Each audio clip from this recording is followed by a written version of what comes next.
Hi everyone, and welcome back to my channel, Speed and Power. I'm here at the Musée Circuit de la Sarthe, the museum for the Le Mans 24 hours. So let's go and head inside and check out this lovely museum all about the Le Mans 24 hours.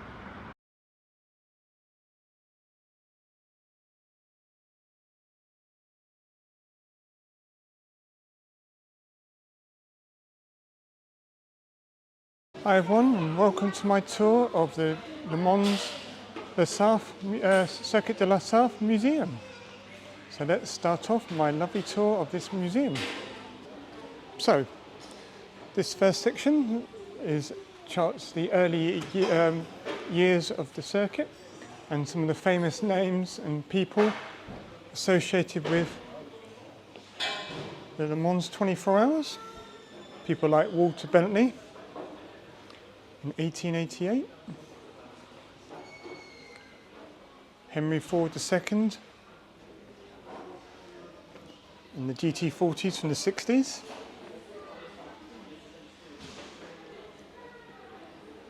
Ferry Porsche, Wolfgang Erich from the Audi R8 days, Akio Toyoda from current time,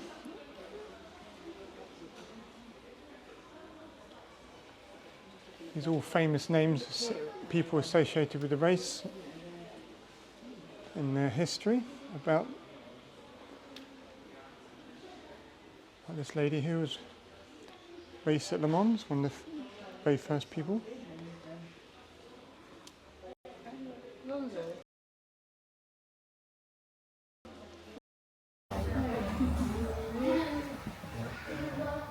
Steve McQueen in his race suit. Emmanuel Perrault, Frank Bieler, Jackie Ilix.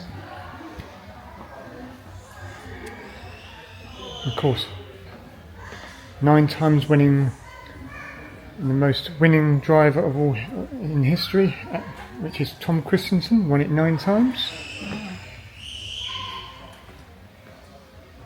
Sebastian Buemi, his race helmet. Of course, last year celebrated the 100th anniversary of Le Mans 24 hours, and this is the special trophy they made for the anniversary.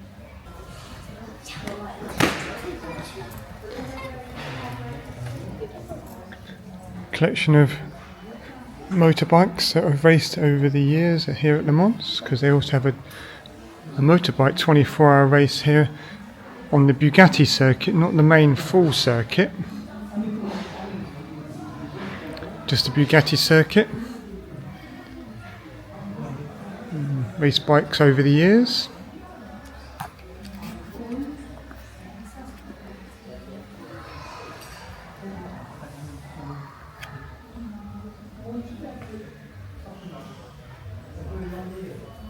Some footage of some old motorbike racing here at Le Mans.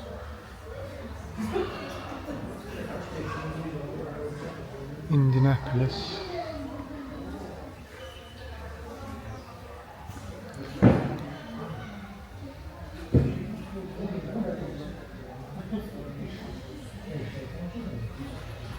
Right, this next room is a giant collection of model cars from cars that have raced at Le Mans over the years, including one of the actual cars.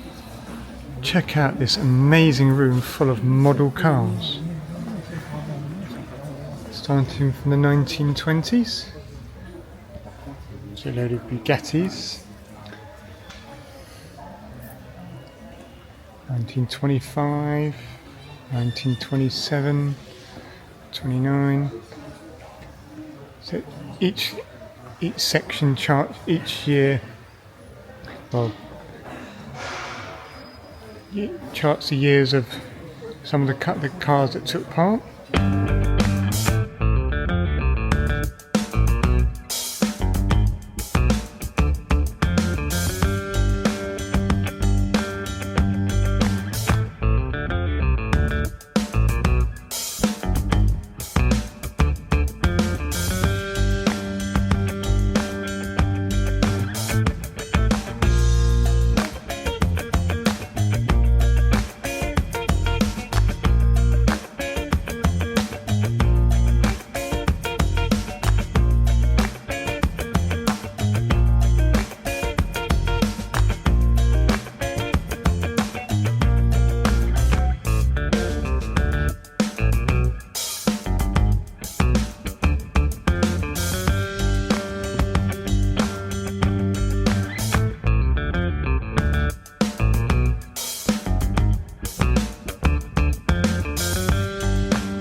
So let's start at the start straight. We go up to Dunlop Corner and the S's, under the Dunlop Bridge, down the S's and on to the Musee Street.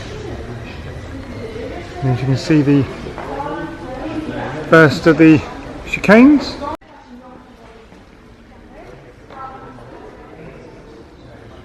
Down the lovely great big long straight to the second chicane.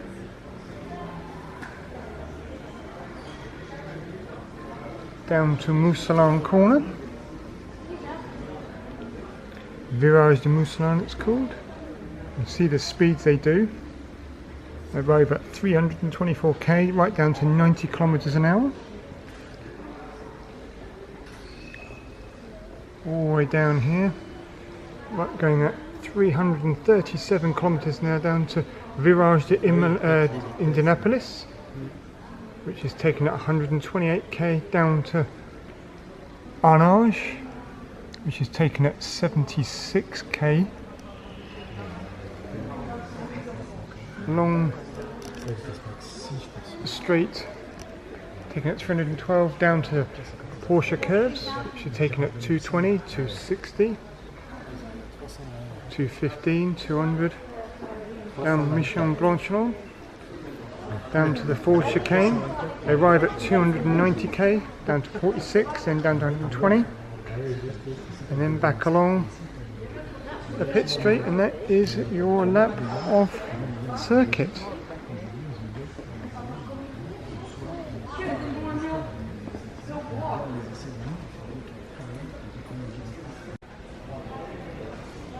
So some of these are some of the early cars used to take part in the very first Le Mans.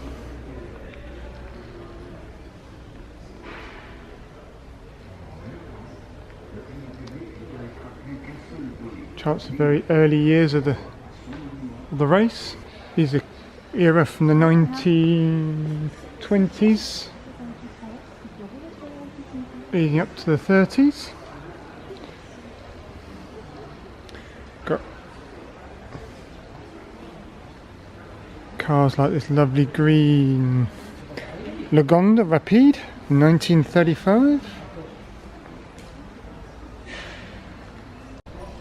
Some quite weird and wonderful cars from this era, the 30s.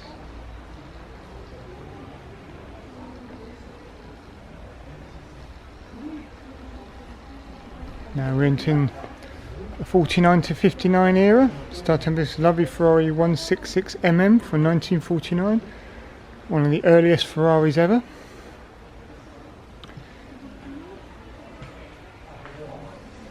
Some racing Renaults. And lovely Jaguar C-Type from 1954.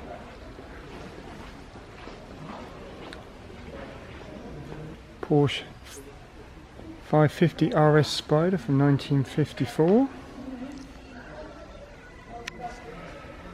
Lotus Le Mans. Another Lotus Elite from 61. One of my favourite cars from the 60s, AC Shelby Cobra Daytona Coupe. Blue with the white stripes and the white wheels. White side X exhaust.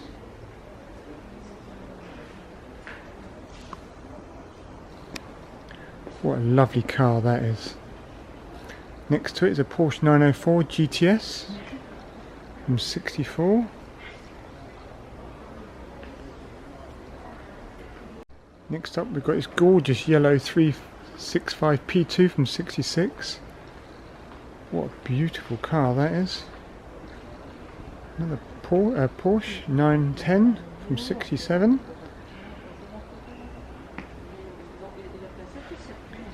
Check out this blue car with the twin fins on it. How cool is that? Don't get that nowadays with big twin fins like a fighter jet on the back. Got a Costin Nathan 67.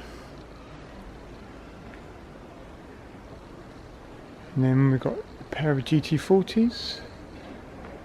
Got a green one from 1965.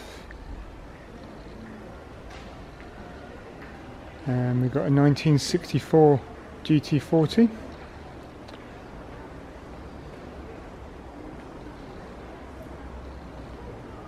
Check out this van. Do you think it's got enough horns on the front and enough lights?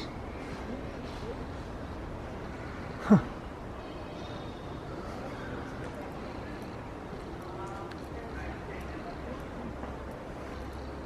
Right, we're on to the 1970s, and one of the famous cars from the 1970s was the 917 Golf liveried Porsche.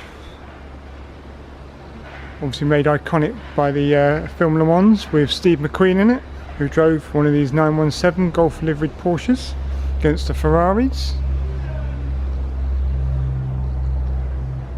This particular one is a 1970s 917K.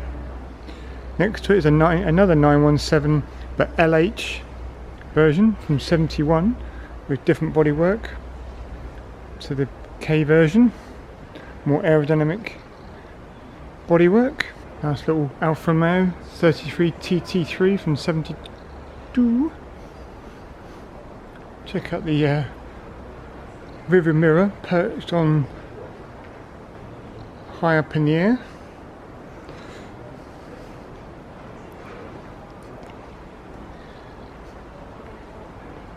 You'd think they'd put better idea than that, but it does look really weird.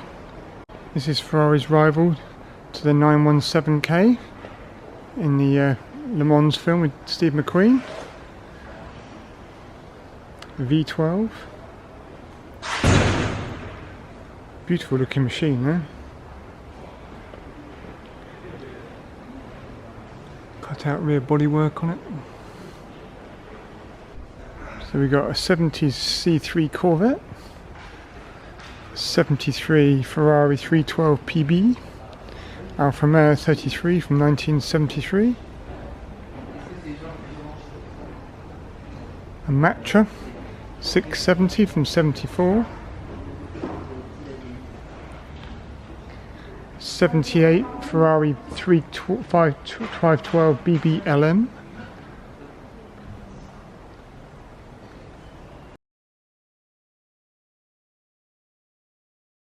nice 935 Porsche. Iconic cars these are, with the turbos hanging literally out the back, spitting out huge great big flames. Like these tiny little exhaust pipes. You ever seen footage of them? The turbos hanging right underneath the car there, spitting out huge great big flames as they lift off the accelerator. Especially at night time, looks amazing.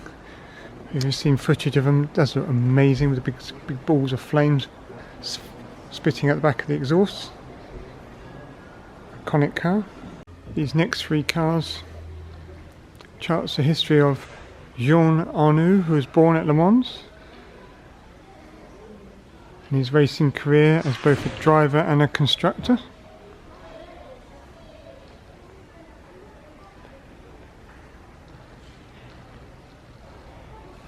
Started off racing at Le Mans, and then when he finished his racing career, and went into constructing cars and a team.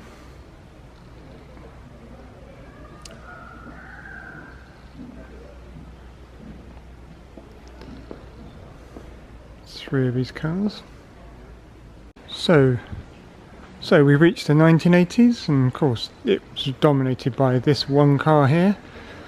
The 956 from Porsche absolutely dominated the 1980s sports car racing, and most of the manufacturer cars are sponsored by Rotherham's, so this livery has become famous, along with the Golf and Martini liveries for Porsche's iconic liveries for them. This one's from 1982.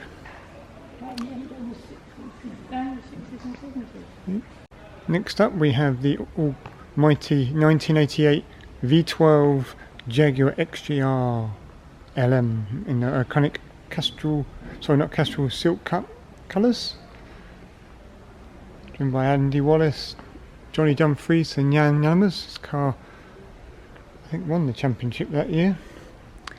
A quite iconic car with the old wheel covers on the back for aerodynamics. Next up we go into the 1990s.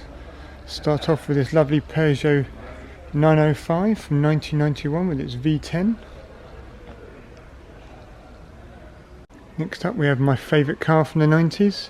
This Mazda 787B from 91, who actually won the championship, won the race in 91. This iconic car you can hear for miles with its screaming 4-rotor Rankle engine in it. I mean, you can hear this car the whole length of the Musee Straight. It's that loud. This car is insane. The noise it makes is amazing. It was raced by Wendlinger, Herbert and Bernard Gachot, who won the race that year. And these iconic luminous orange and green colour scheme. Very iconic car this is. This next car is a Porsche 962C GTI from 92. Raced by Derek Bell and his son Justin Bell. And also Tiffany Dell, who before he was a presenter on Top Gear and other TV programmes, was a racing driver, and he raced this car back in 1992. Next up we've got 911 Turbo LM GT from 93.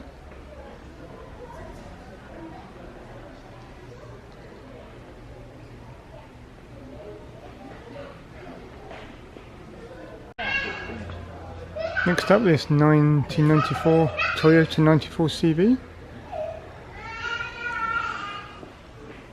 How cool is that?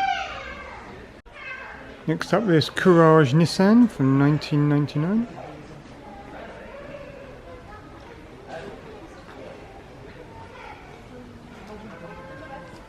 Start of the Audi R8 dominance with this car from 2002.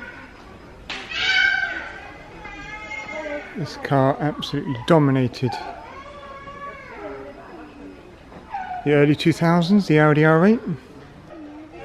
Next up is 2003 550 Maranello LM GTS.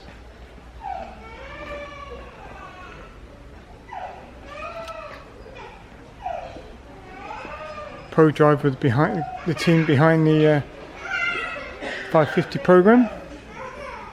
Cadillac North Star from the year 2000. Evolution of race suits and helmets over the years, starting from this race suit from 1935, sorry. This is a race suit and helmet from the 1970s, or late 70s, 1979. See, the helmets have got a lot more sophisticated and more fire retardant. And this one is from 2007 to 2011. See, the helmets are even more, it's basically up to date. The helmets and the Nomex fire gear and their gloves and the race boots. Of course, all the sponsorships all over them. 2003 Courage Pescarolo Peugeot from 2003. Bentley Speed 8 from 2003. This is a car that won the 2003 Le Mans. This Bentley Speed 8. Car number 7.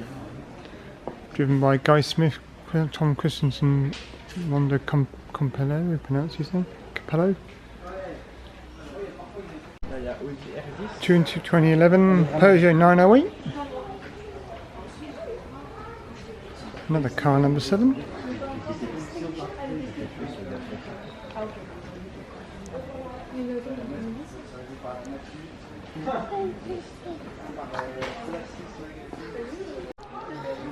So this is an Audi R10 TDI with a V12 diesel engine in it.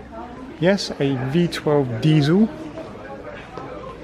This particular car, again, race winner. These V12 TDIs.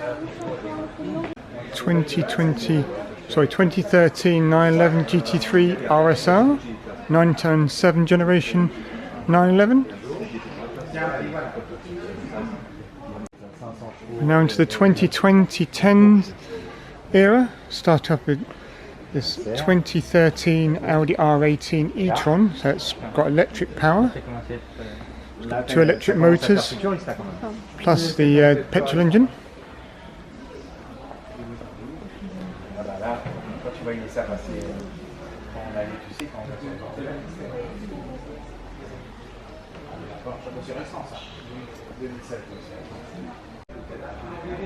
Now this 2015 Nissan GTI LM Nismo was a very unconventional car back in the day, with the V6 twin turbo powering the front wheels, yes the front wheels, and 2 electric motors powering the rear wheels.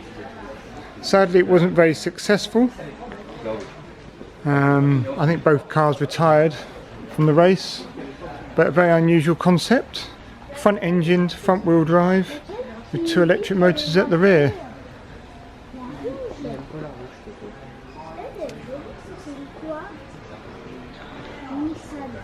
Next up is Morgan LMP2 Evo from 2016. So by now there is like 3 categories in LM. You've got the top category, which is like the prototypes, LMP1 prototypes, and you've got the LMP2 prototypes, which is second class category, which is slightly smaller, slightly less powerful cars, slightly slower cars. And then you had the GT cars like the Porsche over there, which is the third category, which is based on road cars. Some race overalls, and from medical person and marshals, and some of the flags. And then we have this 2018 Porsche 911 Turbo safety car.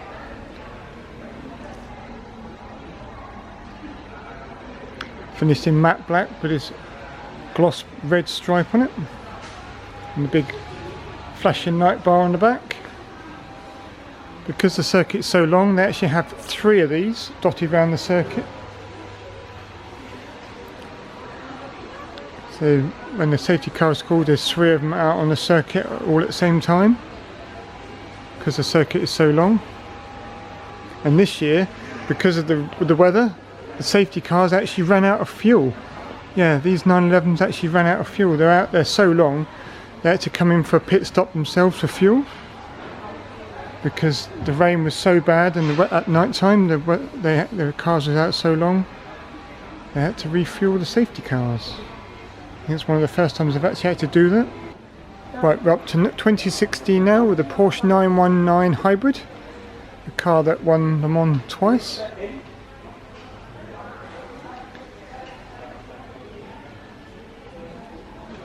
Now we're into the 2020s, start off with this Toyota TSO 50 from 2020, driven by, we have Sebastian Bowen, Nakajima and Brendan Hartley from Australia. This is a race winning car with all the dirt still on it. Just shows you how dirty the cars end up at the end of the race. Absolutely covered in bugs and dirt and all kinds of bits of tyre debris all over the car after racing for 24 hours. And the latest car in the collection is from 2021. This is Alpine A480 from 2021. This particular Alpine is a LMP2 car, so it's the second category again.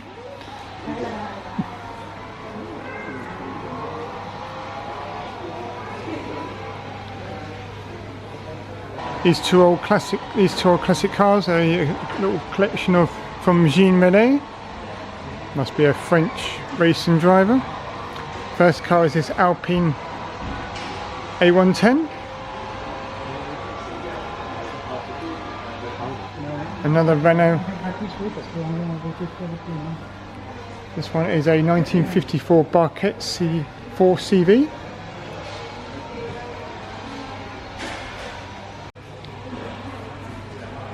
Right, the last part of this museum is this Alpine exhibition, featuring a load of their cars. start off is 1963 Alpine M63. Next up is this very battered A110 GT4 M64 from 1963 with lots of battle scars all over it, lots of damage. A very original car, that one.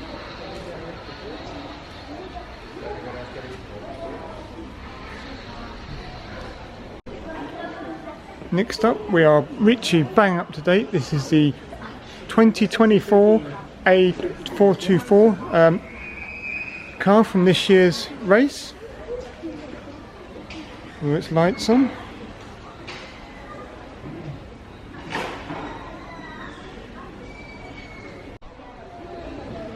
Of course this car forms part of the hypercar class now that's in Le Mans,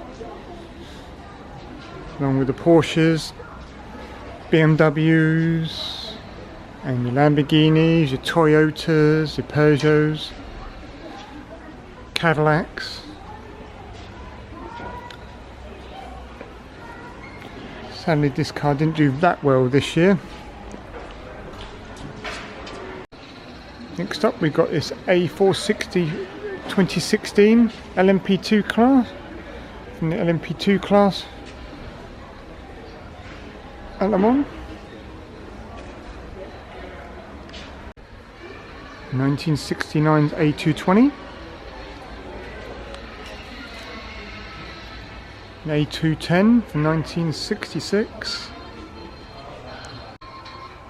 Back in the 70s, Alpine ran the works Renault team at Le Mans, and it ran it in this lovely yellow and white and black accent colours, very distinctive colour scheme back in the 80s for Renault Alpine. The last car in this collection is this 1975 Renault Alpine 441C.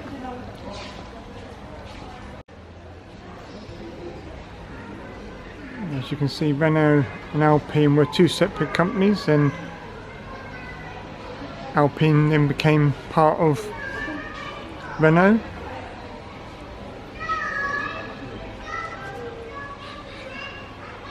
Hi everyone, this is my end of my tour of Le Musee 24 hours, and also my tour of this Alpine section. Hope you enjoyed my video of this museum.